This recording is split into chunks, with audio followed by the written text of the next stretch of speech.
Oh, wait. Oh, just This is a cultural thing. No, but wait. So, if you're just listening to this, you might not know that Alan Ng is Asian. Yes, also. There you go. No. There we go.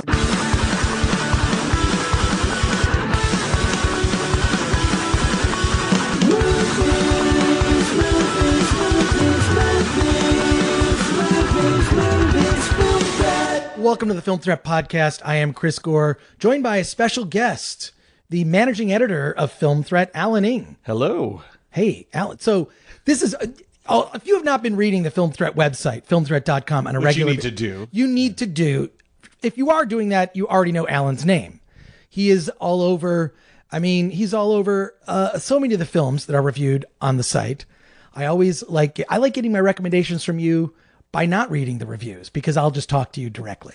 That's the advantage that I have. But for those of you that don't know Alan, if you go to filmthreat.com, you'll see on a weekly basis at least a couple reviews. Yeah, a couple. Especially, I seem to be hitting a lot of the film festivals, so I'm showing up in those reviews. Well, yeah. I mean, you went to the San Francisco International Film Festival. Yep. I mean, tell us a little bit about San Francisco. I mean, you had there was one review in particular, a movie that Chloe Grace Moretz starred in, that I think she retweeted you. Or Yep. Can you tell us about that film? Yeah, that was the Miseducation of Cameron Post, and it was a one of these Christian gay conversion therapy movies. And I think what struck Chloe, and I guess her brother is her manager, Mm-hmm.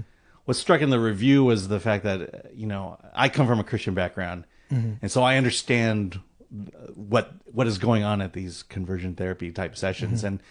And what they did was they didn't necessarily, want to portray the Christians in the movie as these evil, maniacal people, but as honestly as they possibly can, and to give an accurate representation of who they were. And some of their thinking and their methods, and just to show that those methods were basically ineffective. Yeah. And so I wrote that in the review, and Chloe's brother, I think it's Taylor. I think it's Taylor, and he had really nice things to say about that review. Oh, that's cool. But there was, I mean, you guys look like you were having a lot of fun in San Francisco. You saw the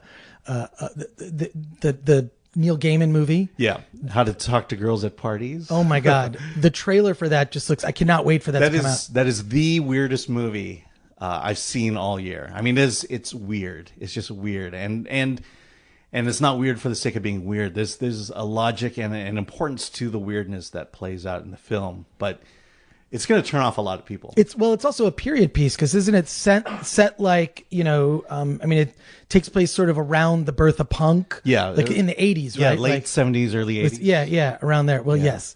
But yeah, I mean, that thing looks incredible just from the trailer. I can't wait for it. And then what else did you see at San Francisco? I saw Tully. Tully. Oh God, I'm dying to see it. Yeah, that one. That was actually Charlize was there, and she was being. I forget. So she was awarded some kind of lifetime achievement. This is how you get people to show up. Yes. Oh, it was packed. This is how you get celebrities to show up at film festivals. Little inside secret: if you give them an award, they will show up to your film festival. So what I'm thinking, I'm workshopping this idea. We're spitballing. What if we gave people awards on the Film Threat Podcast? Yes. Every episode, Charlize Theron, we will give her an award for appearing on the Film Threat Podcast. Yes. Every celebrity that appears on the podcast will receive an award. We could just call it the Pioneer Award. The Pioneer Award. Yeah, just give it to everybody. They always have these weird names. It's like the Pioneer, it always is something like that. The Legacy Award. It's always something that sounds very big, and sounds very big and important, but it's really to get them to come to the festival. But that's one I have to catch. And I think it's just now in limited release. Yeah. Came out. So it's coming out. I guess it's somewhat true. I've only seen Juno. I haven't seen Young Adult yet, but Young Adult is so good. Yeah. Young Adult is so good. I have it at home. Oh my God. So good. Patton Oswalt is great in it. Yeah. Yeah. Yeah. And, it was, this film definitely fits in that, but it's very different. It's not like. Give us your review of Tully. It's out. I want to hear the review. Well, I would say this, as a parent, you are a parent. Yes. There's definitely a lot to empathize with. Her character Tully, her last pregnancy, she went through a severe postpartum depression. And as a gift from her brother, he gives her this night nanny, a woman who'll come at night, take care of the baby while you sleep during the day and while your husband gets to sleep during the day. And then you wake up and you're back to being mother, but you're fully rested. And so but then what really happens here is, Tully and then Charlize's character, they begin to bond in a very unique way. And from there, I can't reveal the rest of the movie. Do they need to go to some conversion camp after? Is that sort of where it might be going? Is that your spoilers here? Am I spoiling? Okay. Yeah. Well, it looks like it's weird. It almost seems like, I mean, did you say you compared it in some way to Mary Poppins in a sense? Yeah. I mean, that's she kind of shows up and is like Mary Poppins, where, like she needs snacks for school, for the kids at school. And so she wakes up in the morning and there's snacks. She wakes up, the first night she wakes up, the house is clean, absolutely spotless. And then, of course, she gives advice, as millennials like to do. And, it's all taken to heart. And everyone feels good. Oh, so there's, okay. All right, good. Well, okay. Yeah. I'm dying to see it just because Jason Reitman is one of my favorites. And there's a movie. It's so weird. He did a film with Adam Sandler, Men, Women, and Children. Did you never seen that one? Well, first of all, it tanked. Like the movie did terrible, and it's unfortunate. And by I tanked meaning just box office, and I think it's like 23% on Rotten Tomatoes or something. Wow, that's surprising for an Adam Sandler movie. But see, he's not the star of it. It's an ensemble piece, and it's all about broken relationships and how people use the internet to connect, but they're really not connected. So it focuses on a bunch of kids in high school and then the parents of those kids and how they use social media and the internet. And Adam Sandler is one storyline. He and his wife are going through some issues. They haven't had sex in a while. And so that weighs on the relationship. But there are also there's one overprotective mother who just monitors everything her daughter posts online. So her daughter has a secret Tumblr where she has a completely different identity, and that's the only place she has any freedom. So really interesting. And the movie, I believe, is free if you go on Vudu. Interesting thing about Vudu now, I actually bought Men, Women, and Children, but if you go to Vudu, they have like free with ads, tons of free with ads. Yeah. If you watch the ads, there's another one that just came out called, it's like Tubi TV, Tubi, Tubi or Tubio TV. Anyways, Tubi TV has a ton of really cool, weird, free stuff. But again, you got to survive with the ads, but they've got a lot of foreign films and cool stuff. I mean, there's a lot of sources if you don't want to pay to get this stuff for free. But Vudu, it's one of the Men, Women, and Children is one of the free movies. It's fantastic. Yeah. But I'm sure that Jason Reitman would never talk about it because, it wasn't a hit. Yeah. Critically or financially. And I don't know why. I think it's really, it's damning in the sense that it looks at everyone and how we use, the internet and how it's changed us. Mm-hmm. For good or bad. So, yeah. Yeah. I mean, I sometimes wonder, part of me after watching Tully was, is this going to be commercial enough? And I feel like the audience for this one is going to be driven by the filmmakers. Who does it star? Charlize Theron. I think it's commercial. Yeah. I think that is the way to do it. I think that there's definitely, I think for the audience that would like Men, Women, and Children, a very indie audience, would not like Adam Sandler. Right. And if you love Adam Sandler movies and you saw Men, Women, and Children, you would hate that movie because you're into farts and racist humor and like the stuff that's, a part of every Adam Sandler film. Yeah. Well, I think I'm more referring to the subject matter as opposed to, right. It's like if this wasn't starring Charlize and wasn't written by Diablo Cody, would you be attracted to a film about a mother and postpartum depression? No, I would probably, but the thing, I don't consider myself, and you certainly are not. We're not average consumers. Mm-hmm. We're movie people who like to, see something new, see something unique. Exactly. Yeah. Not just, what's at the multiplex. Look, I love my Marvel and Avengers Infinity War. We all saw it. I love it. Thought it was great. Yeah. We give Disney lots of money. Yes, but that can't be part of my complete breakfast. The way I put it is I'm not a foodie. I don't care. I could eat the same thing every day for breakfast, lunch, and dinner. I mean, I'd mix it up for variety, but I'm not, my palate is, food doesn't matter to me. And I know people who live for food. I know. Funny is, I just signed up again for Movie Pass, and I still struggle to find that one movie every month that will make it worth for me. Oh, really? Having that Movie Pass. I have not gotten Movie Pass because it just doesn't work at any of the movie theaters. You live in the wrong area. Yeah, well, right. I mean, like I'm walking distance to an iPic and an ArcLight. There's a Lemley, and then look at this $2 theater. Yeah. That I got to go to this theater. It's this on Colorado Boulevard, this sort of really rundown movie theater that it's like you get like 2 tickets, 2 hot dogs, 2 drinks, and a popcorn for $10 on Wednesdays. Yeah. I got to go there on a Wednesday. But the thing, what I would say is that I'm a foodie when it comes to movies. Mm-hmm. Like I love foreign films and weird like trauma monster movie exploitation stuff, lo-fi, sci-fi. I like the tentpole blockbuster movies when they're done really well, which I think Infinity War was done really well. I think Marvel has a formula. Mm-hmm. But like I can't live on blockbuster summer movies alone. Mm-hmm. I can't live on that diet. I have to see a Tully. Yeah. Yeah. And so, I used to see those big tent poles a lot, and I definitely scaled back. I've yet to see Ready Player One. You're good. You're good. I did not love it. And I love the book. I'm a fan of the book. But the movie was a huge disappointment. I've not seen Pacific Rim. My daughter wants me to take her to see Rampage, so that might be the next big one I see. Well, I heard that. Here's what I wanted to see happen in that movie. I wanted The Rock to grow to a giant size. I feel like I heard it doesn't happen. I asked a friend of mine. Yeah. I said, well, the obvious thing is he's so tiny, he communicates with these animals. Now they're giant versions. Obviously they can't even hear him. Well, the obvious thing is for The Rock to be the size of the giant monsters, but it's irreversible if he does it. So of course, Rock makes the sacrifice and he's a giant version of The Rock. See, I wanted to see the monsters grab people on the ground, eat them, and get more energy. Right. Just like the game. Exactly. Right? I mean, that's a video game movie. It should replicate I want to see him jumping from building to buildings, punching helicopters out of the sky. Yeah, just like War of the Gargantuas, which is, I don't know why I got a kick on it.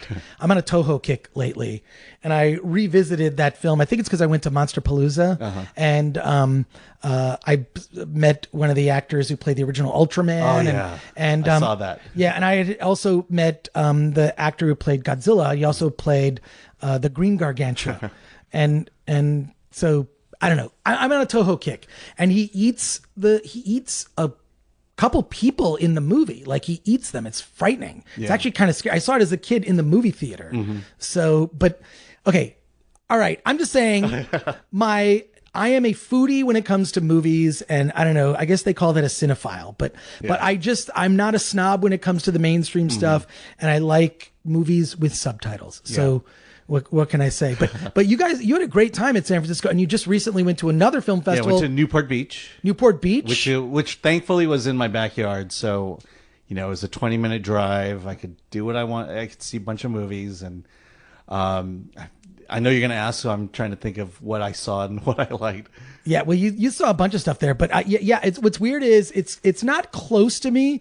It's a 3-hour drive in LA traffic. Yeah. I think that's sort of what the reason I did. I mean, the reason you're going to the heart of Orange County at that point. Yeah. Well, my schedule is just for various reasons because I'm working on other projects.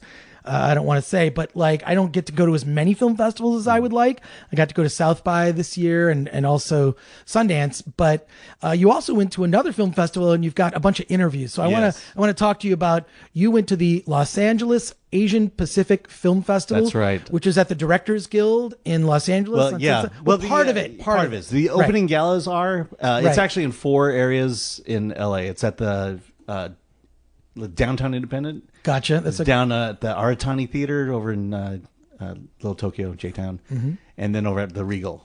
Oh, nice. Yeah. Oh, wow. Those are good venues. Yeah. I mean, the Regal's good because I can take a train there, but the others I got to drive. Oh, no. I love taking the train. Yeah. But okay, so tell us, like, give me just like, what is that like? You got to go to the gala. I mean, it's like an Asian Pacific includes like filmmakers from where? Yeah. Well, it's basically... Is it broadly based? It is.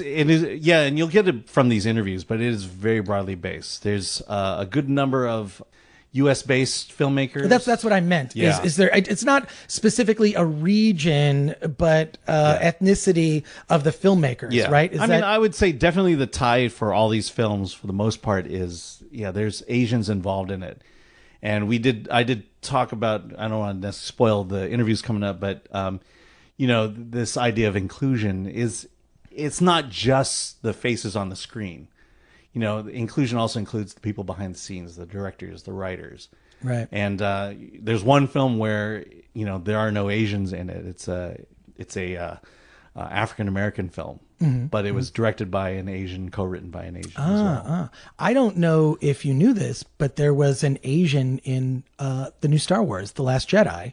Of course, Kelly Marie Tran, who, if you follow her on Instagram, she is awesome. Oh, is she? You have to follow her Instagram, Kelly Marie Tran on Instagram. I think she's awesome. And I don't want to divert into a whole Last Jedi conversation. Yeah, but you bring up the idea of inclusion. I mean, it's like, finally, it's finally a character that's appearing in the movie for more than 4 minutes. Right. Doesn't just get blown up in a TIE fighter. And as much as I like Ken Leung, he was barely in Force Awakens. Right. Yeah.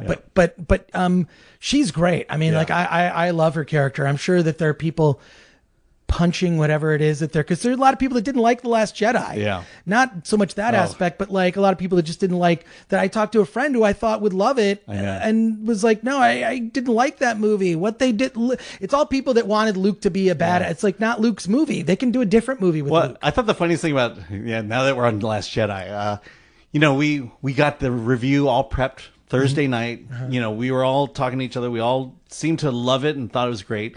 And then Friday morning comes along. Right. And the hate for this film. Well, see, I'm glad that I actually waited when I wrote, because I ended up writing the review, and typical that review was late. I think I turned it in like the next week on like a Monday. Yeah. But I had that weekend to really think about it and see this, like what was this sort of this fan rage about it, and why people were upset. And I understand, here's the thing, I understand why they're upset. Like their feelings are valid. I'm not dismissing people who don't like the movie.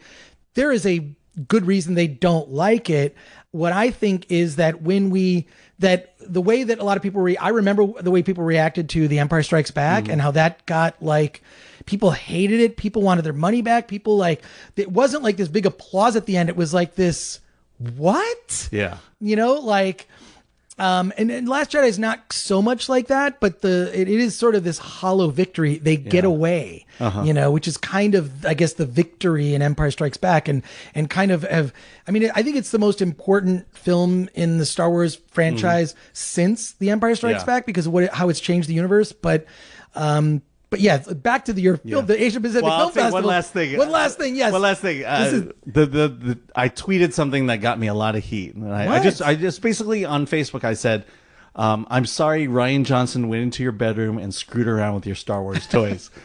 Well, I think what he did is he really kind of did a reboot in a better way. He took a lot of the things that J.J. Abrams set up and tossed them out the window. Well, it's clear he did that. And like, in a good way, because I thought a lot of those things, I was glad that they were gone. Yeah, it's like, why do I care about Snoke and his adventures? That's Snoke is a MacGuffin. It doesn't matter who Snoke is. Does it matter who? I mean, if you think about it, we kind of see in the prequel trilogy how Palpatine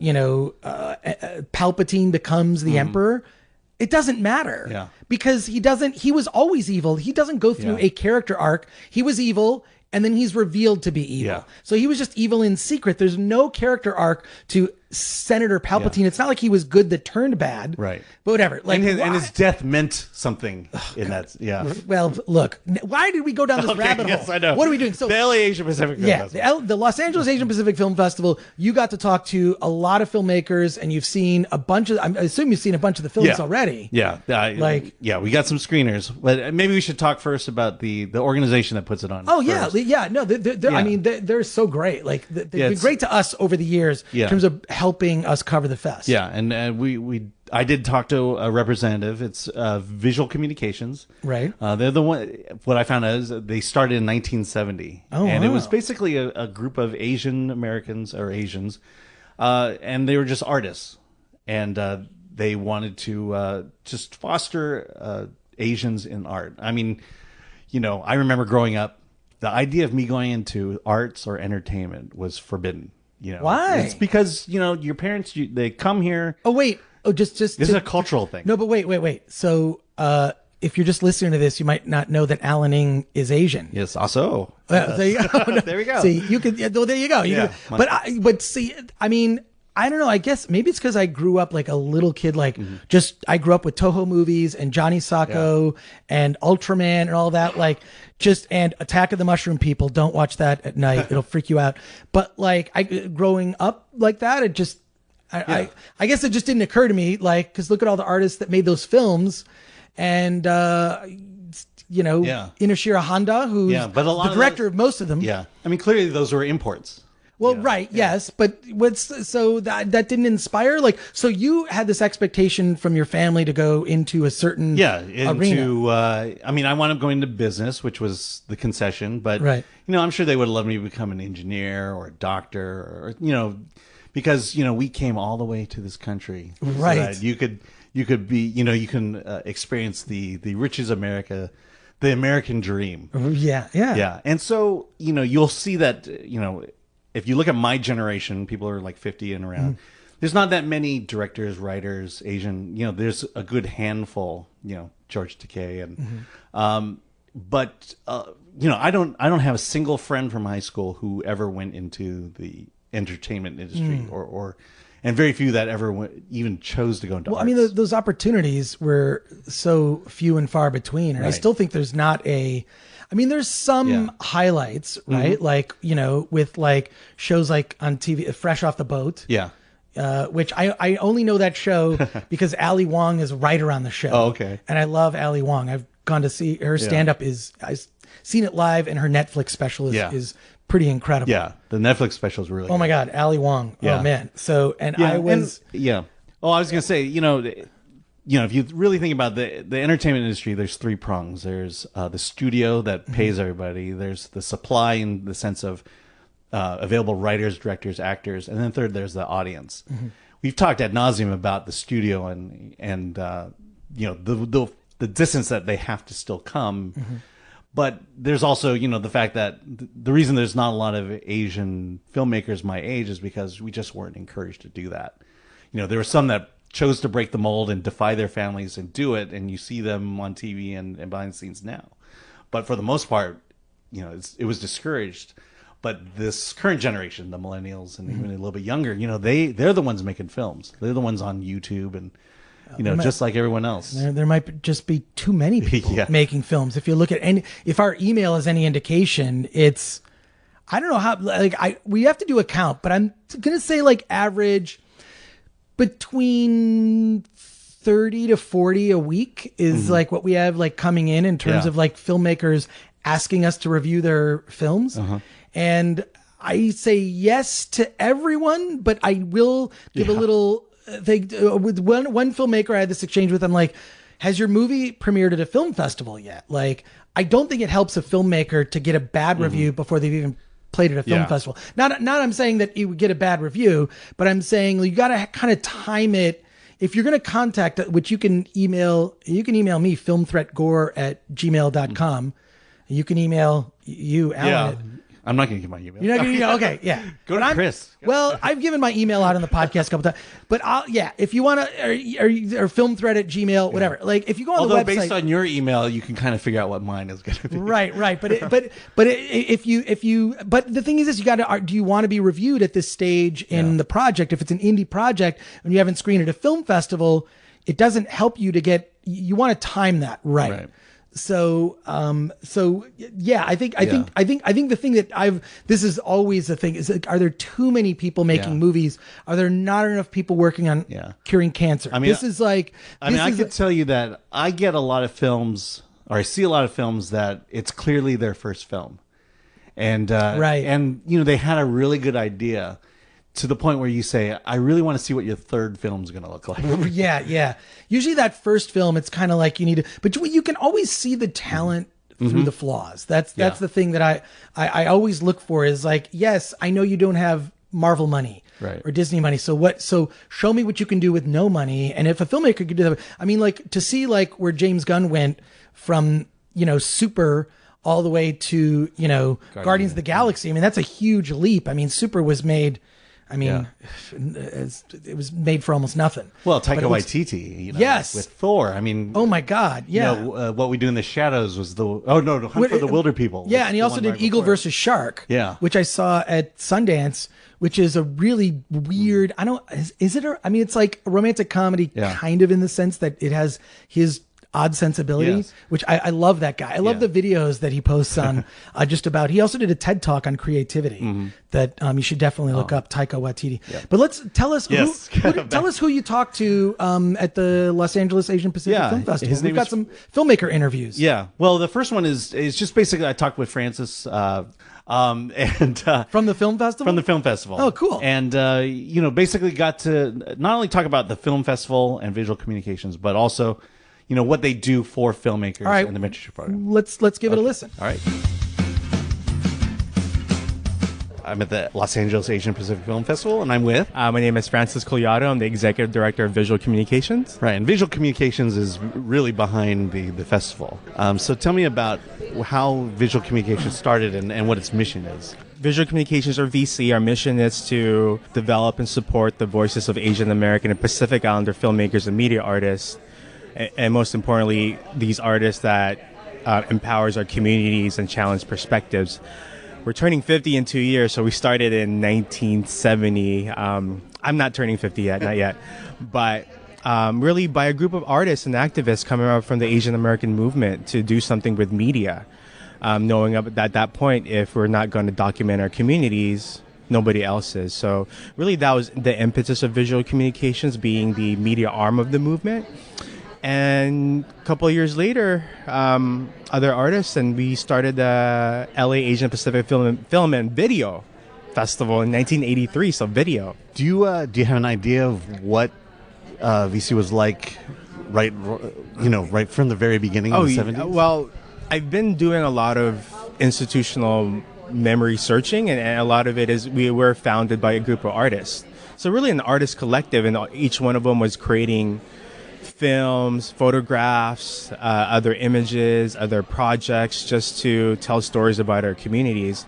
Eventually, over the past few decades, we've transitioned from a collective of artists to a media arts center, and now a lot of it's our arts administrators trying to support as many artists as we can. So there's been that transition, but the same spirit of the power of filmmaking and media is still ingrained, and we understand how that can be weaponized in terms of cultural warfare or whatever it is in this point in time. But it's still there. It's still in our blood, in our spirit. Mm-hmm.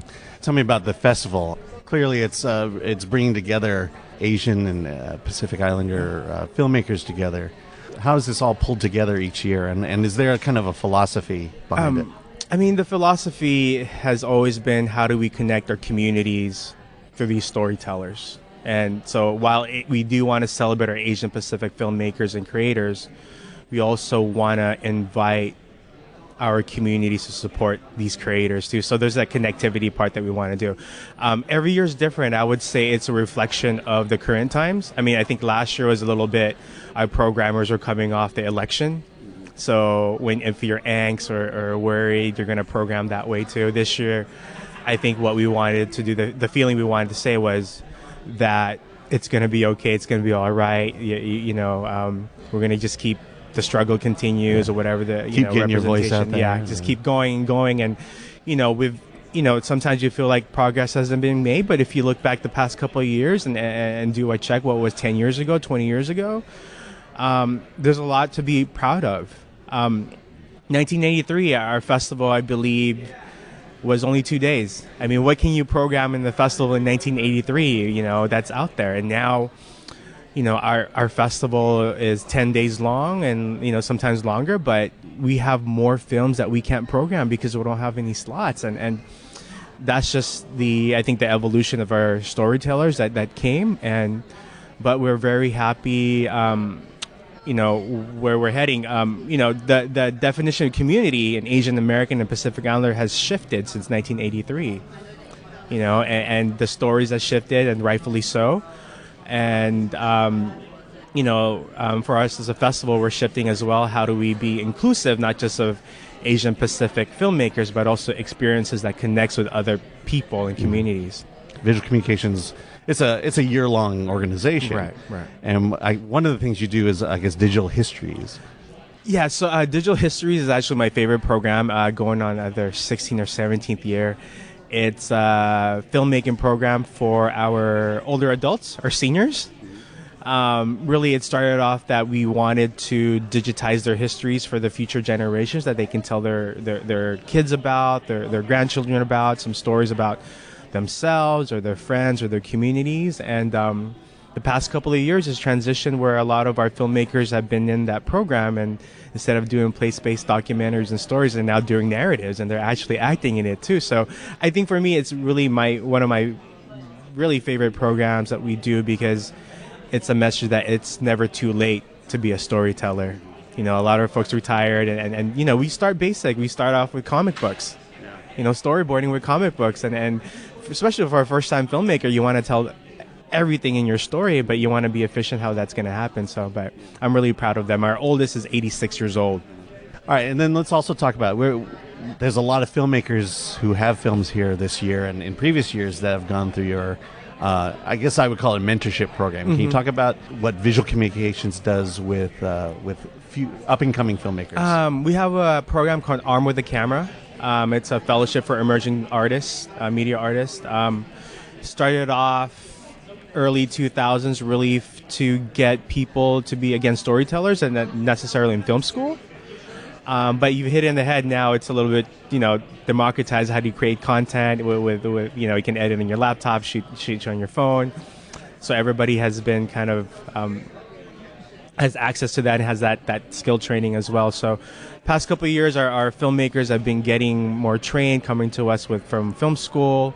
But these are folks that we feel are the future of not visual communications, but the future of our storytellers, and hopefully we can kind of share with them a little bit of the passion, the spirit that we're coming from, and become that. So really, Armed with a Camera, we just really want to create an army of storytellers, and with, I talked about cultural warfare or weaponry earlier, how to weaponize that, but certainly with the camera, how they can tell that stories from themselves. So really happy how we've, in terms of this, the buzzword of diversity, that, we're trying to look for fellows who are coming from different experiences. Some are coming from different parts of Asia that necessarily been, told stories about, and we're going to keep looking different generations, different stories, and now different experiences, that we're not really just place-based about our identities here, growing up in LA with our first generation parents, but knowing that we're transnational beings, going back and forth, even just instantaneously through social media and our phones, and then knowing that we can also experience something back in Asia right now, and how that changes how you're storytelling your experience. So very exciting time. So if you were to talk to someone who's really got the heart and the passion to get in to tell stories, how would you encourage them to connect with Visual Communication? One, come to our festival, and one is just to really celebrate yourself and know that you belong in this community of creators and storytellers. Other folks is just visit our website, vconline.org, and check us out. And there's various programs, and follow us on Facebook and other social media platforms. But we also, we're going to look for you too. And we're just not going to be here sitting down and waiting for you. We're going to look for everybody You're else. scouting. Yeah. And just again, the right people coming together at the right time, and we want to make something great happen together. Okay, awesome. Well, thank you very much. Well, thank you. I always like when a film festival has a purpose, a mission statement. I think that's always, it's really important to, you're not just a film festival that's like, we play it's important that there's some sort of mission. Right. And I also like the fact that this organization doesn't end at just the film festival. That their work goes on throughout the entire year, and that their focus really is just to get storytellers the resources they need to tell their stories, and give them that boost up that they, that people would have a hard time doing on their own. And their purpose is also to destroy the dreams of Asian parents all across America. Well, when they decide to not go into a more practical field, when they decide I want to be involved in entertainment, which is a gamble. Right. It's a gamble when you're involved in entertainment. But I will tell you this: once that filmmaker makes a movie that makes $100 million, then the parents are perfectly fine with the choices they've made in their life. Isn't the most successful female filmmaker is the woman who directed Kung Fu Panda 3? Isn't that? Was that her? Yeah. I didn't know that. An Asian woman who did that. It's like she's the most successful just worldwide from the money that movie made. Oh, that's pretty cool. So, I've only seen the movie. I never. I actually never saw the movie. You never? Yes. But, I have a kid. Yeah. But so now you got to talk to a bunch of the filmmakers who were at the festival. So before we listen to all these interviews, and you talked to a whole bunch. So following this, you're going to hear a whole bunch of filmmaker interviews back to back from the But tell us about some of these films and filmmakers that we're going to hear from. Yeah, I mean, they run the gamut in terms of where they are at in their careers or where they're at as people. Like one of the filmmakers I talked to is from the movie In the Life of Music, which is a Cambodian film. Written directed by a Cambodian American female, and she was a refugee here in the United States, and then you had the Khmer Rouge go on, the killing fields. A lot of people died, and a lot of the art died. And then this was her way to go back to Cambodia, take an iconic song from there, and tell a love story. She calls it a story of love, a story of death, and a story of hope, and weave together a story like that. Wow. What else? What other? Who else did you talk to? Let's see. Now, also, there's one called "It's a Party." This is the one I talked to you about, where the director is Asian American, but the cast and the writer they're African American, and it's about a hip hop artist who is late for his surprise birthday party, and then the discussion that goes from the party guests, who are basically it's these people who it's like how it is. You're with your friends who are in the entertainment business, and one of them becomes famous, and as much as you say you're happy for that person, you're deep down you'd stab them in the back if you possibly could and take their spot. Well, I would not stab. I'm not a stabber, but yeah, I honestly haven't had that kind of experience. I've known people before they became famous, but I've never had anyone that I knew that became famous that I knew when I was when I was younger. Yeah, and but I've heard that there was a movie about improv that had a similar story. That was I know what you're thinking. I want to say Don't Think Twice, but it starred Keegan-Michael Key. Yeah, no, but I think it is Don't Think Twice. Yeah, Don't Think Twice. That's it. Yeah, and this one, it's pretty. I mean, there's been controversy in the past at the festival where you have an Asian filmmaker who basically uses non-Asian actors, and it was like, well, shouldn't you be highlighting people? But it's like, you've got a story to tell. It doesn't. I mean, to me, I just, I don't know. This kind of whole discussion about race, one day we'll be able to have I think a really honest discussion, but the climate is so divided, we cannot do it. It bothered me when I would go to film festivals and they would do this little sidetrack, the women filmmakers or the black filmmakers. And what I always felt was you're marginalizing these filmmakers. Right. Why not just have them in the program and just show the movie as just the good filmmakers? Right. It doesn't matter where race is irrelevant. And it does look, I think that women are perfectly capable of telling stories about men. I think men are capable of telling stories about women. I mean, they've been doing it a lot longer, but like, I mean, I'm not saying they're better because of that. I'm saying that anyone could take anything I'm saying right now out of context and say something horrible about me online.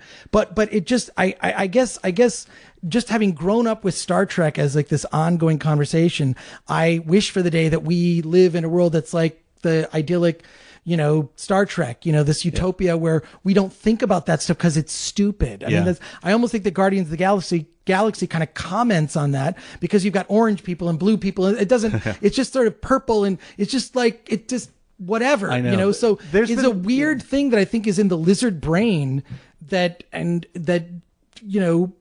makes some people just predisposed to racism. I just think it's in our lizard brain, some survival thing that is knee jerk, and it's disheartening. Yeah. So that shouldn't be a controversy, right? And it should be celebrated. And just like, it's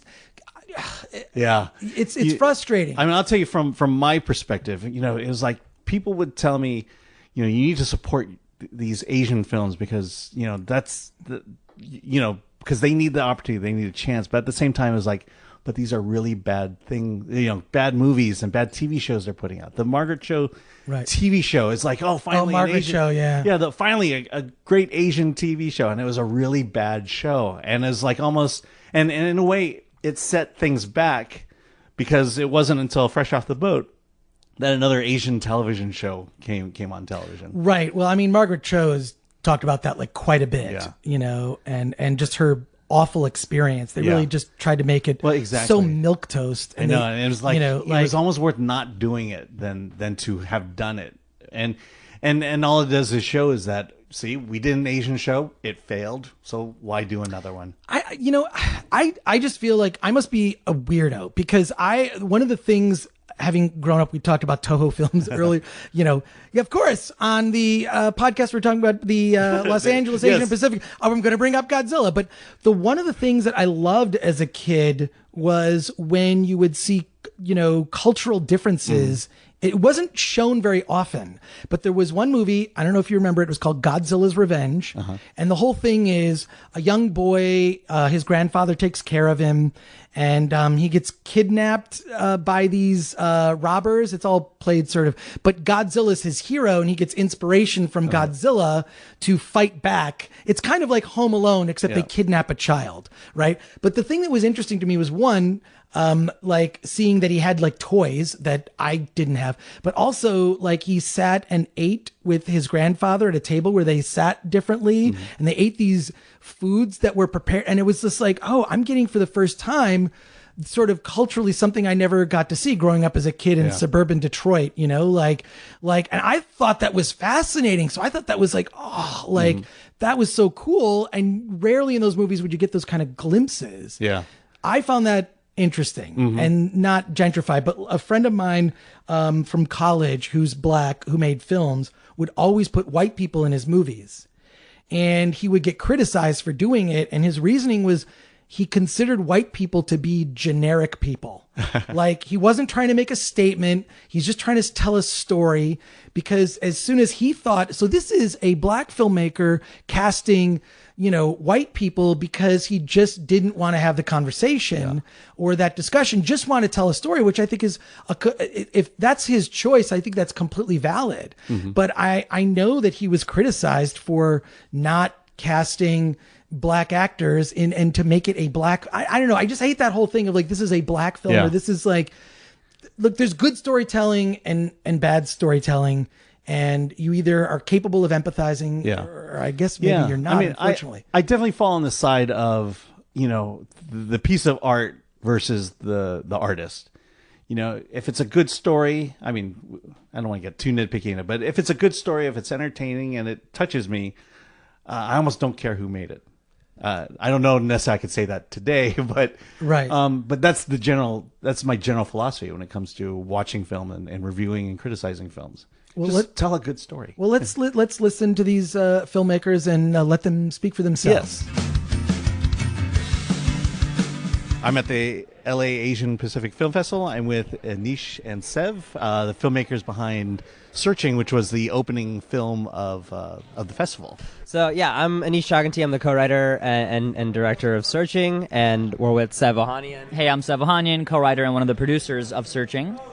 So Searching is basically what I like to. The way I usually talk about it is it's a very classic thriller told in a very unconventional way. The classic thriller part about it is that it's about a dad played by John Cho who goes missing looking for his daughter when his daughter goes missing.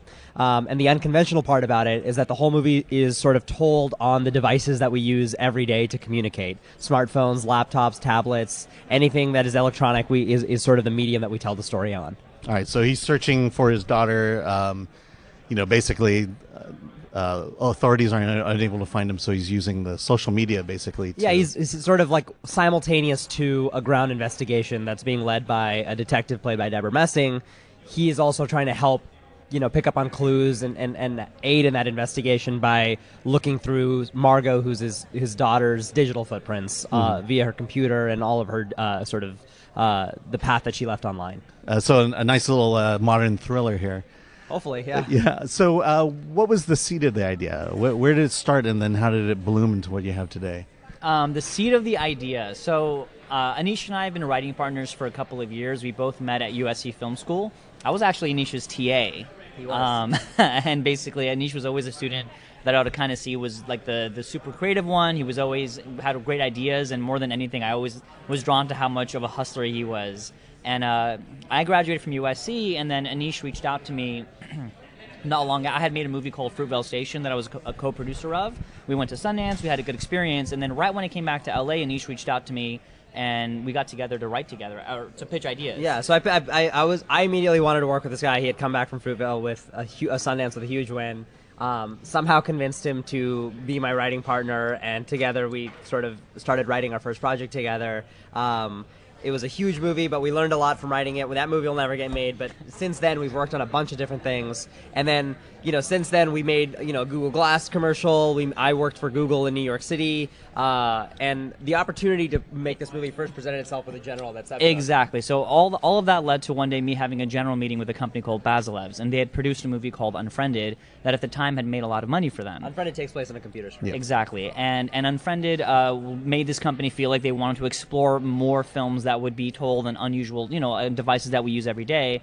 So in that meeting with me, they're like, do you know anybody who'd be a good filmmaker for a movie that would be kind of unconventional like that? And of course, I thought immediately of Anish, who at the time was still writing and directing commercials at Google. So I brought Anish in to meet with all of us. And so their initial idea was that they wanted to follow up Unfriended, but they wanted to do it with a feature that was comprised of a bunch of different short films as opposed to one big story.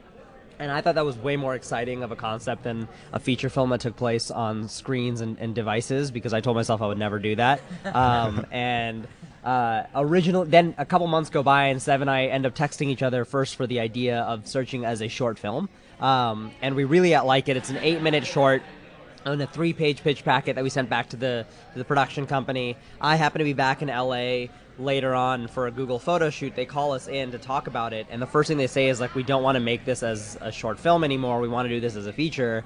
Sev, you can produce it. Anish and Sev, you can write it. Anish, you can direct it.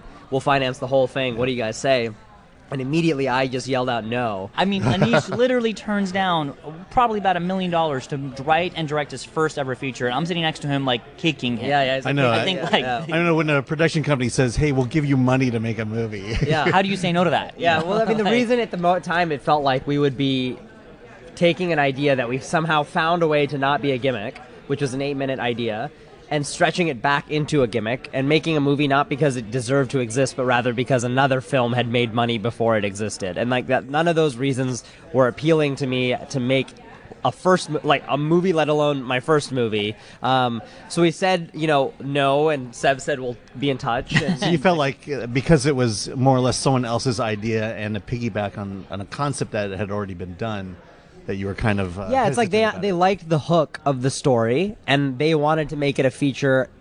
At that moment is what I felt. They wanted to make it a feature because Unfriended was a hit, right? Not because Searching was a great to be story. A feature. Yeah. We thought it was a good idea for the way we thought about it, which is it's an 8-minute story. Mm-hmm. We didn't see what it could be in that moment, and what it would be later on. So we said no, and I always stand by that that reasoning because it felt like the right thing to say, because ultimately it allowed us to come up with the way into the story that we eventually found. Because right when we left the room, Sev and I kept talking about the enormity of that opportunity, how rare it was. Right. And the thing that we should do to pay respect to it was just talking through it. If we hit a wall, we hit a wall. Right. And then one day, I was in Brooklyn at the time. I was living there. And Seb was in Glendale, and we text each other saying we both have ideas for opening scenes. Or I have an idea too. We get on the phone, and we pitch each other the exact same opening scene idea that we just come up with by ourselves. And it's a very specific opening scene in the film. And that idea that we pitched each other over the phone is almost identical to the version that's in the film, and a very specific opening scene. But all of a sudden, with that opening scene, it felt like we had found this perfect marriage of the way we were telling the story, but also the story itself.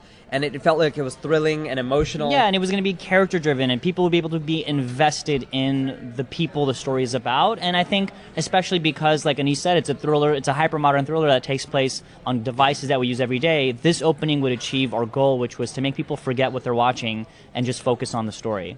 Oh, yeah. Well, congratulations. Yeah. And where does it go from here? So the movie's going to be premiering in theaters all across America August 3rd. And we're on social media as Searching Movie. Come find us, chat with us, and help share the word. Okay, well, thank you very much. Yeah, thanks a lot. I'm with the filmmakers of In the Life of Music. So I'm I'm Kaylee So. I'm the director and the producer of In the Life of Music. And? Nirdai Trin. I'm the producer. So tell me about the story of In the Life of Music.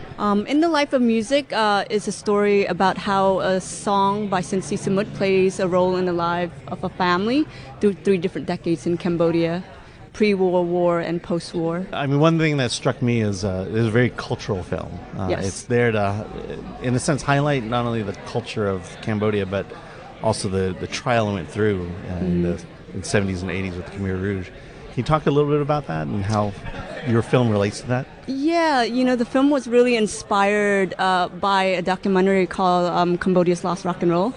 And in it talked about all the artists that were killed during the killing fields. And Sinsi Samut was one of those artists that was killed during the killing fields. And so when we came up with the concept of having a story in Cambodia told through 3 different decades through music, we really wanted to kind of weave the narrative with the song.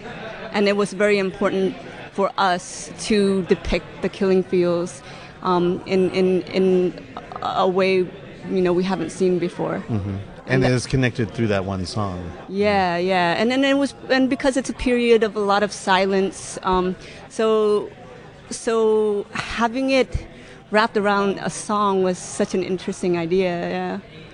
Okay, well, tell me about you as a filmmaker. What's your career kind of been like up until this point?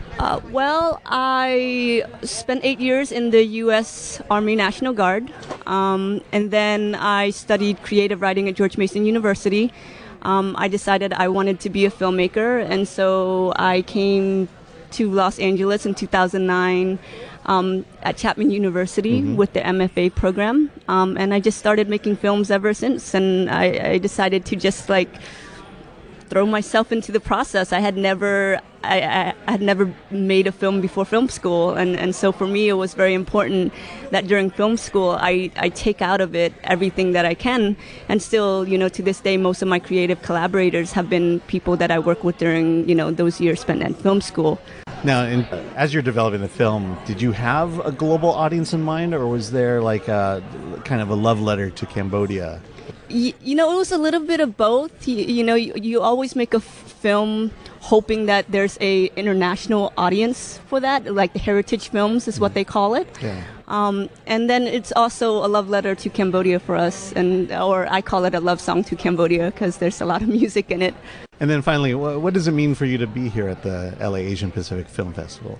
I mean, we're really excited. It's a huge thing for us, especially being our first. It's sort of our debut.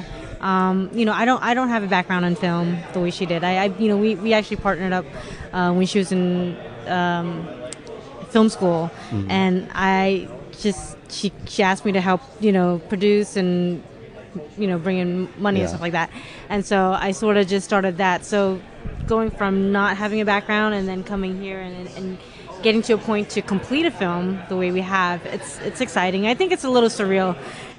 So we're just kind of going with the motions, like, okay, yeah, we did a film. So when we tell people we completed a feature, we're like, yeah, we did, and they're like, wow, that's really big. We're like, yeah, I guess it is.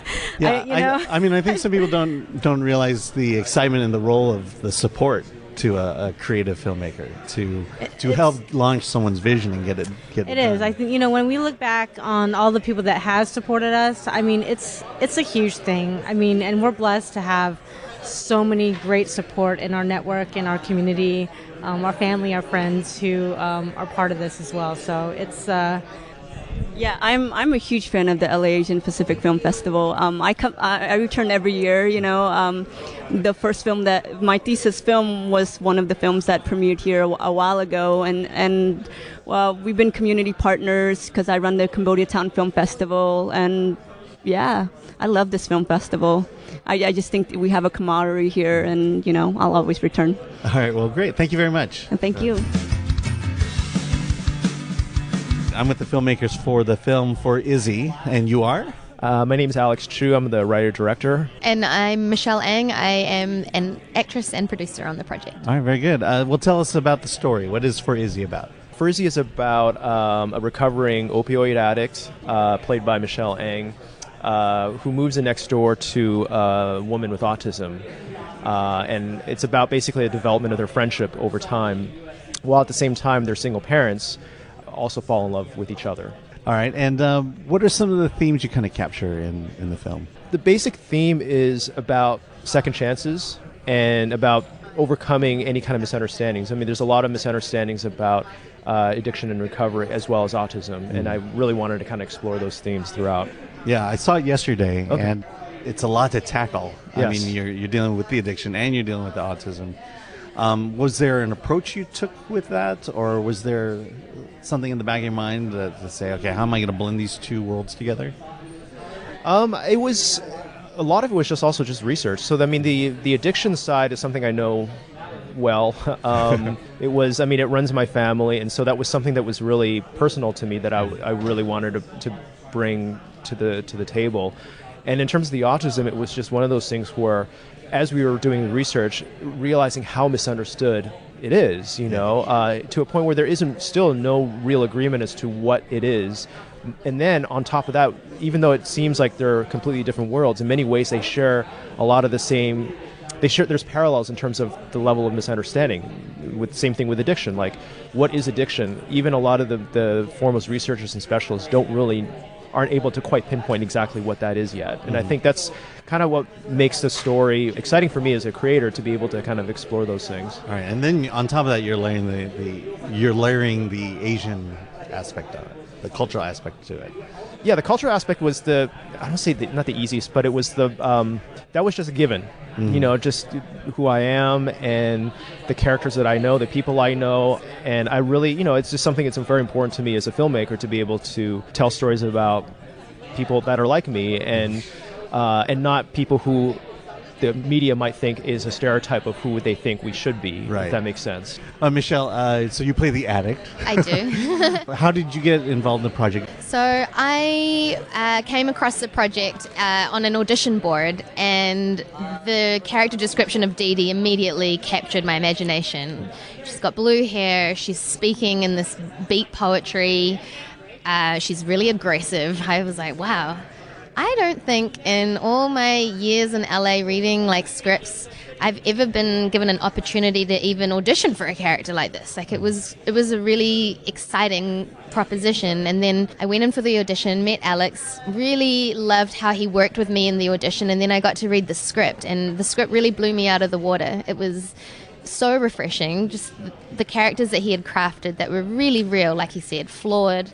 As an Asian actress, you still have these sort of stereotypes. I don't know if I would necessarily be a first choice casting to play a drug addict because I'm Asian. I should be the doctor or the PhD student, and that's a very real thing. So I know, because Asians are we don't get into drugs, and we don't. No, we're the model citizen. I know. And I don't want to be the model citizen. So that was really exciting for me. Now, we had talked about the addiction aspect of it. Now we're talking about the autism aspect of it. You did a lot of research, but was there a lot of trepidation in trying to represent that on film and to get it right? We made sure to want to go the extra mile to make sure we got it right. So me and Jenny, while I was developing the script, we actually went out around town in LA to do our research. So we reached out to various organizations, and we ended up at an improv class where they were teaching adults with autism. Yeah. Improvisation as a way to help them socialize, and we saw people from the full spectrum, across the entire spectrum, not just in terms of spectrum in terms of their condition, but also spectrum in terms of their ethnicity, demographics, and whatnot. And then we visited other, and I did a film seminar for people with autism, and we talked to parents who had adult kids who were autistic, and just made sure we wanted to get it right, and also watching different films that had autism, and trying to figure out, okay, what did they get right, what did they not get right, and through that whole process, learn even a lot more than going into it. Mm-hmm. And where can we find you on social? You can find the film, all the announcements about the film at For Izzy the Movie on Facebook, Instagram, Twitter. It's the same handle. Okay, cool. Well, thank you very much. I'm with a filmmaker from Call Her Ganda, which you are. I am PJ Raval. I am the producer and director of Call Her Ganda. All right, so tell me the basic gist of your documentary. Call Her Ganda is a feature documentary that centers around the events that took place surrounding Jennifer Laude, who was a trans woman who was discovered dead in a motel room in Olankapo City, with the prime suspect being a U.S. Marine. And the story caught a lot of attention when local authorities realized they couldn't detain the Marine due to these visiting forces agreements. Right. And clearly you showed in the film that it was a big story in the Philippines, but how about over here? Did we hear anything about it? Yeah, I think, it definitely hit the news in terms of, there was a CNN, news report, definitely the New York Times. But I think the bigger thing to look at is how was the story told, right? I think, in the United States, the media was thinking, basically there was, a trans woman was found dead. Oh, yes, there's a U.S. Marine, that was a suspect. But I don't think, from the United States perspective, they understood the significance of that, right? Yeah. Because, you really hit on the fact that we have troops in the Philippines, and in a way they can go in, do whatever they want, and have complete immunity from their actions. Correct. And I think from a U.S. perspective, that's something that probably people were unaware of, because it's something that would be unheard of here in the United States, right? But maybe in the Philippines, it's a common occurrence. And so, are you from the Philippines, or what's your relationship to the story itself? Sure, I'm Filipino American. I was born and raised here in the United States, but my parents are from the Philippines. I identify as queer. Mm-hmm. So for me, the story resonated with me in a lot of different layers. Mm-hmm. Where is the Philippines out in the area of LGBT and their acceptance or non-acceptance of? I think, in my opinion, and just my experience having gone there, I think there's been a long presence of LGBT individuals, and I think, what we would maybe in modern times now call trans individuals, I think have always been in the fabric of society in the Philippines, dating all the way back to pre-colonial times. And I think through waves of colonization and imperialism, these figures were, basically targeted by the church or by other foreign powers to dismantle the local communities. So in my opinion, I think there's a large cultural acceptance and cultural awareness of LGBT individuals in the Philippines. Now let's get into the film a little bit. Talk about really what happened with that case and how it affected the country, so to speak. Yeah, I think. People have to realize that, in the film, one of my subjects says this is not a simple case of murder. right? And I think hopefully the film delves into that, right? Like the fact that, a U.S. Marine is capable of killing a local trans person, right? The fact that local authorities are unable to detain him, right? The fact that the common narrative is that no one will be held accountable because it's so easy for a foreign military power to just take their military personnel and just whisk them away in the middle of the night. These are all things that have the people fed up kind of with this long history of colonization and imperialism. So I think this particular case spurred a lot of different communities into action, and I don't think one of the communities individually could have accomplished what had been done. It really took the combined efforts of various communities together. Yeah. I mean, you definitely get that sense that people were basically coming out of the woodworks to say that this was wrong and that things need to change. Sure, because, it's not only the trans activists, but it's LGBT activists, Right. women's rights groups, anti-U.S. imperialists, and really, at the end of the day, it's a Filipino citizen Right. who was killed. Yeah, and broader, it's a person that got killed. And it's a person, and that exactly. person needed justice. Exactly. All right, so tell us about where we can find Kalarganda. Yeah, so people can go to our website, which is callherganda.com. We're also all over social media, so Facebook, Twitter, Instagram. People could also, find the film just by following me personally, just at pjraval.com or any of my social media threads as well. And we're going to be playing film festivals for the next, couple weeks, and then hopefully people will hear about some more opportunities to see the film. Yeah, excellent. All right, well, congratulations. All right, well, thanks for having me. Thanks a lot. I'm with the filmmakers of Fiction and Other Realities. I'm with... I'm Bobby Choi, the writer, director. And star. I guess, yeah. Sejin Park, producer. Todd Goebel, I'm in the film as an actor. All right, very good. So tell me about the story of Fiction and Other Realities. Fiction and Other Realities, it's somewhat semi-autobiographical. It's a film about self-identity, about a Korean-American going back to the country where his parents hailed from in South Korea and getting reacquainted with his roots. It's a music film as well, so that's very important to say. Yeah, I mean, I got to see the film, but without subtitles, and so okay. Because I couldn't get it to work on my iPad. Oh no! But we did have another reviewer who watched it. He loved it, gave it an A grade. Amazing! This is Bobby. Great news. Okay. Yeah, and he loved it so much that once it was over, he immediately bought your album. Oh, that's amazing news. That's actually why I made the movie, to get my music out there. Yeah, I mean, he loved it. So let's talk a little bit about just the idea behind it. I mean, you don't seem like this huge narcissist. How did he actually is? I just want to put on the record a huge narcissist, so it's all good. Yeah. He's got the act going. But I mean, how do you get approached, or how does the idea of telling a story about your life?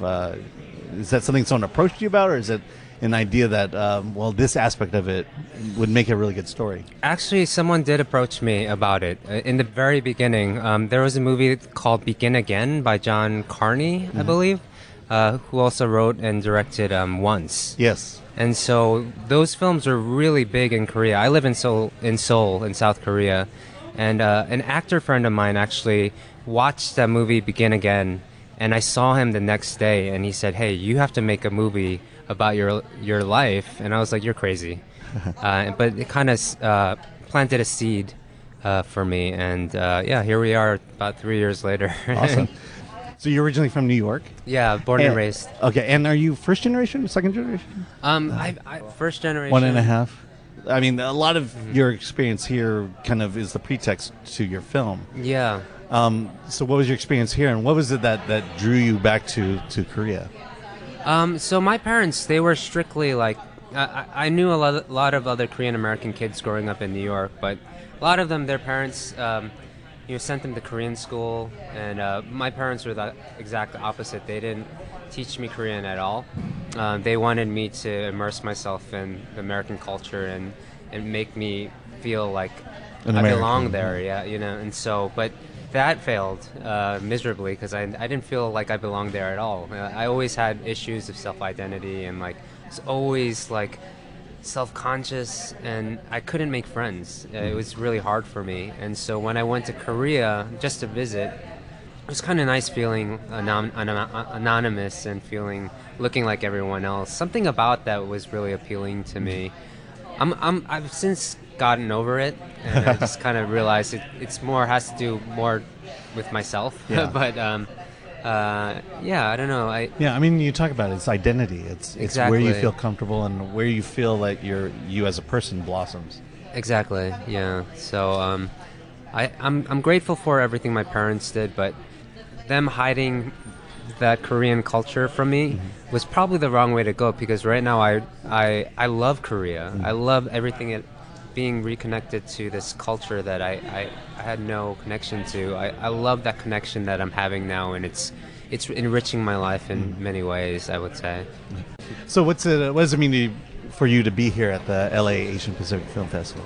It's a trip, really. I'm really honored to be here, actually. I've been here many times over the years, and I've had more for having my music in other people's film projects and coming to see that, and that experience in itself was really inspiring to me. I mean, weren't you in K-Town Cowboys? I was also in K-Town Cowboys, yeah. That came out, I think, 2 years ago. A couple of years ago, and that was a lot of fun.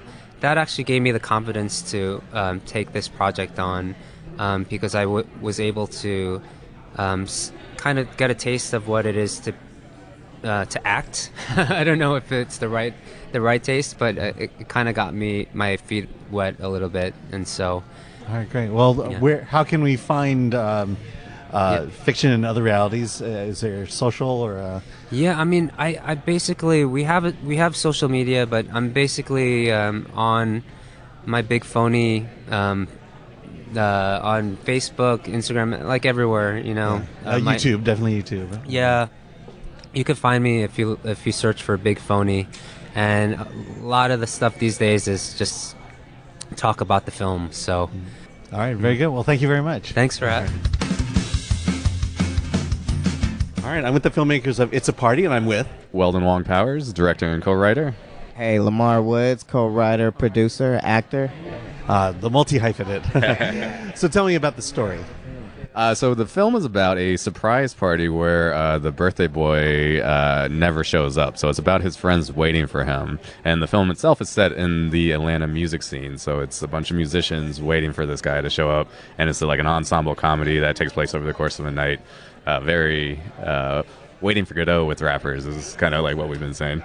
So tell me about the themes you kind of hit on. Oh, yeah. It's sort of this, we like to hit on the idea of like when people sort of depend on each other's success to like influence themselves. So to give you a better example is like when you're on Instagram and you see your friends doing something successful, instead of being happy for them, you all of a sudden like revert that back to yourself and you're like, wait, why am I not doing anything? And we're trying to do a film that sort of explores that in different ways, how every character depends on this one person who hasn't shown up yet, and they have a crisis.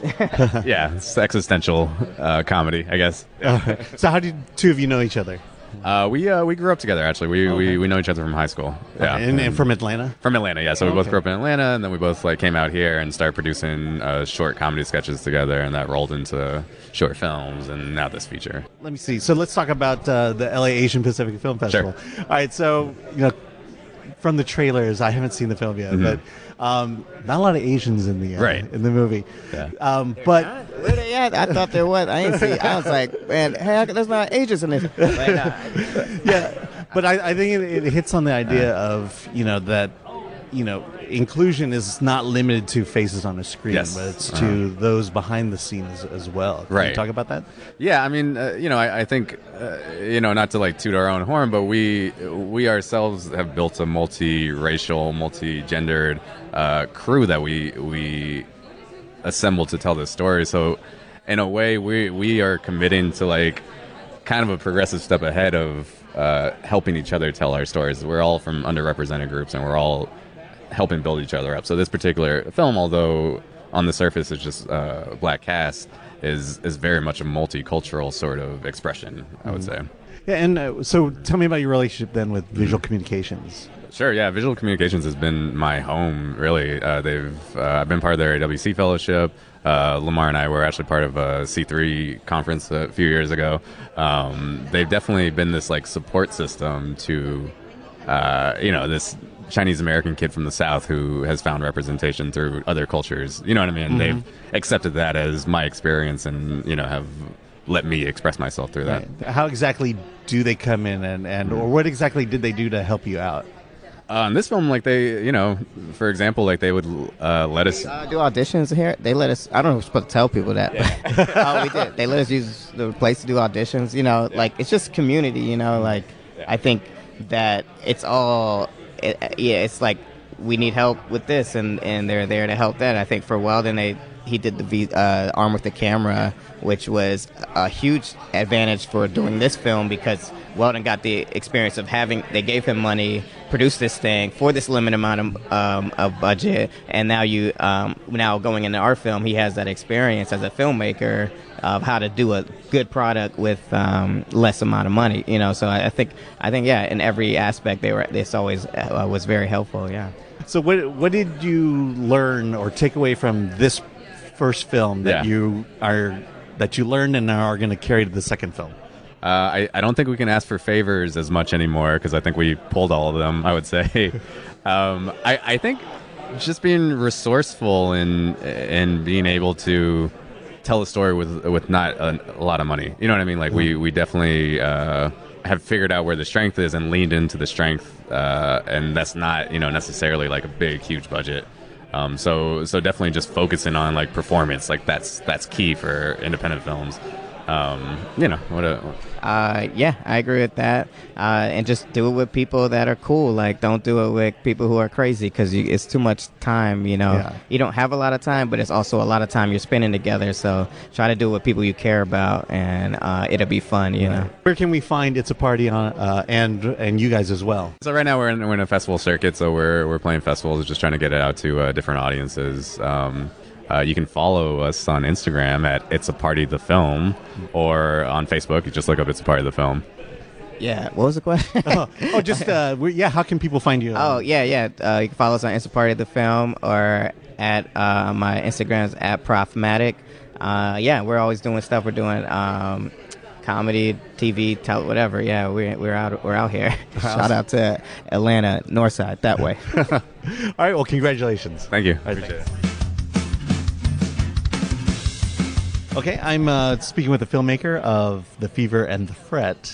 You are? Kath Gulick. Hi, tell us about your story. The Fever and the Fret is about a young girl in high school, played by Adelina Mosco, and she is bullied because she has these birthmarks across her face, and then she starts sort of hallucinating another reality as a consequence. Yeah, I got to watch part of it yesterday, and I guess, you really portray bullying in a very, very, it feels definitely real, and it feels definitely dark. So tell me, how did this story come about? The story, I was just looking for something I could shoot with Adelina. So we had been working together for a while, and we were trying to find something we could do together. And something that was to both of our tastes. Like, we both like very dark material, and she's an actress that can go really, really far with really dark material. Maybe we both need to exercise. Yeah. Horrible. It's a little scary how dark she got. Yeah. No, I love it. I love it so much. And I can't wait for people to see her performance.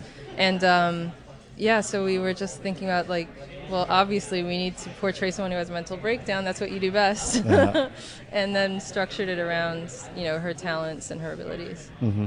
Now let's talk about the issue of bullying as you address it there. Because one of the things that really struck me was, especially for Adelina's character, that she's almost bullied twice, or she's almost a victim twice. One from the real bullies, and then one from the system that is supposed to be there to protect her. Mm-hmm. Can you talk a little about that?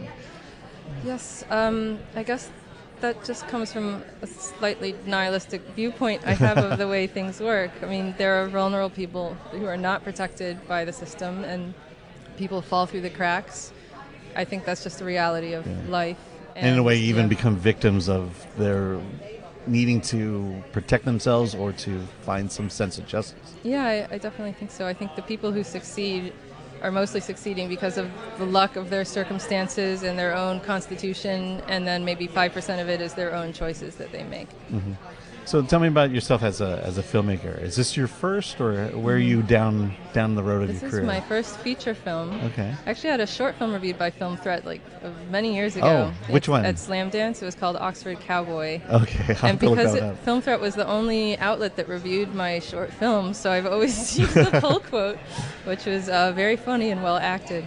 Talk to me about the style you use. For the most part, the film is a black and white film. Yes. What was your thought behind the way you shot it?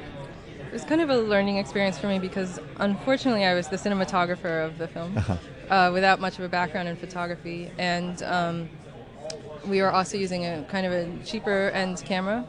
So what I did not know was that the footage on the monitor looked a lot better than the end footage when it's projected. I don't know why that is the case, and maybe that's just something that people are used to. So we shot it in color, and New York City just looked horrible. And we didn't have the lighting equipment to soften it up. We had to use the harsh light that was available to us. Right. And then So this is real guerrilla filmmaking. I guess so. Eventually I just stumbled on the fact that excuse me, black and white just makes everything look more poetic, and especially it's appropriate for New York City. New York City it's one of those cities that's beautiful because it's ugly. So if you put it in black and white, it's even nicer looking. I kind of want to step back just a moment, but let's talk about, because going black and white was then a post decision. Yes. And were there things you had to do to the footage to, I guess, make the black and white pop a little bit more? Yes. So if you shoot on a cheap camera and then you convert it to black and white, you're going to get a lot of banding because there is not as much information to sort of spread out the color spectrum on the screen. So we did put it through a color correction facility called Neptune Post, and they were able to they just made some blacks pop, and they made some of them sort of fade a little bit, and they definitely got rid of the banding, which was our number one issue. Yeah, it sounded like you were, at least from filming up to the point of finishing filming, that you were doing basically everything. I don't know why I did that, because I guess I just was arrogant enough to think I could do something like that. But I needed, as a part of my life path, to experience what happens when you try to mastermind every part of an enormous project, and you come up face to face with your own weaknesses and faults and things that you just can't get past, and you need someone who is more talented than you to take it to the finish line. Yeah. So it was, really amazing learning experience. Well, I don't know if it's necessarily arrogance, but it could be just I guess for me it would be the just a curiosity of every element of putting a film together. I think you're not as much of an asshole as I am. So where can we find The Fever and the Fret? It's playing as part of the festival, and then hopefully we'll have a couple of other festival outlets, and then next year we'll have a quick theatrical run and premiere on VOD. Okay, and do you have any social? Yes, we do. So our main website is www.thefeverandthefret.com. I know that's such a memorable name. And then there's links to our social from there, but we're also facebook.com/thefeverandthefret. All right, well, thank you very much. Thank you. And congratulations. Thank you. Right. We're talking about an episodic called First World Problems. I'm with the filmmaker. You are? My name is X. Dean Lim. So tell me about your project. The project is a episodic television piece that is now being supported by the larger film festival, which is fantastic. And it was just played at the South by Southwest Film Festival. It is a 1 hour single camera drama. It stars Stephen Park, who is whose resume is as long as my arm. His first film was Do the Right Thing, and of course Fargo and all the magnificent work he's done. And then it also stars Brandon Suhu, Tamlin Tomita, whose resume is also as long as my arm, my other arm. So, and Nikki Suhu, and she is currently on Heathers right now. And we came up with this wonderful family satire called First World Problems about First world problems. All right.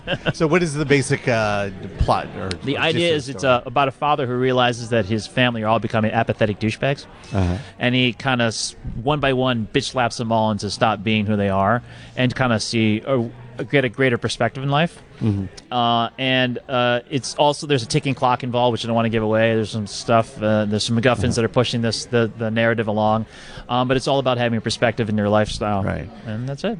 Yeah, I mean, it sounds like the theme of like just go out there and live life. Go out, True. Just get out of the grind, your daily grind. Well, it's more like I don't want to be a Nike commercial because I saw a fantastic film that actually had that theme to it. And I was like, you're more than a Nike commercial. Be more than just get up and do things in your life. It's more like even if you do wrong, you're doing something. The idea is that where do we get to be the apathetic people that we are than just in this country? I mean, the father feels unaccomplished. The wife is bored. The daughter is self-loathing. The son is apathetic. I mean, where do we get the chance to do any of that except for our country and do it with aplomb? And so that's what he's trying to combat. And it's the thing is, some people think that's a success. If you get to be those four things, if the biggest argument in your day is I get to complain that this guy's latte came before mine, even though I ordered it first, and how many people get themselves in those little tiffs that you will not see in any other place on the planet, but here.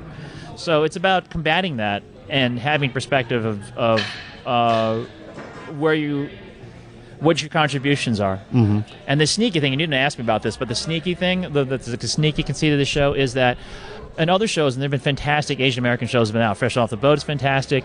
Dr. Kim is fantastic. Mullet American Girl, Crazy Rich Asians, every one of them are fantastic projects.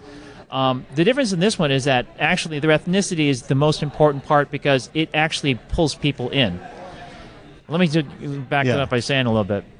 Let's just say, as an Asian American, I know I have a glass ceiling. There's some things that I'm not going to get to. I'm probably never going to be the president of the United States, although I have other reasons why I'm not going to be president of the United States. But I also know there's a glass ceiling for me. At the same time, I've never been pulled out of a line, and every time I've been pulled over by a cop, I know why I was pulled over by a cop. I've never been harassed by a cop. There's many things that I can say I am privileged in many ways, as I've been kept from something. So the conceit of these people is that they're supposed to represent areas that maybe the other side of the spectrum is not allowed to do or see. An example is if African American is over here and white America is over here, and white America is going to say something but it's going to have a commentary about African Americans. African Americans would say, you can't make a commentary about me because you don't know anything about me. Right. Same thing the other way around. But it may be these Asian Americans make commentary on American life. I think everyone would agree that we have a taste of what it is to be in all ethnicities. And that's what the sneaky thing about first world problems, why it's important that they're Asian. Yeah, that's a pretty interesting perspective. I jokingly always say Asians are like white people but without privilege. That's pretty accurate. Well said. Speaking of which, where is your story? How can we find it? And do you have social that you can direct us to? Where can we find you? Okay. I think it's First World Problems, pound First World Problems pilot. Yeah, might be it, but I'll have to double check that. Yeah, here you have First World Problems with an S pilot.com. Thank you. Yeah, there you go. Okay, obviously there are some amazing films Yeah. at the Los Angeles Asian Pacific Film Festival. Yeah, I mean, like they have to check out.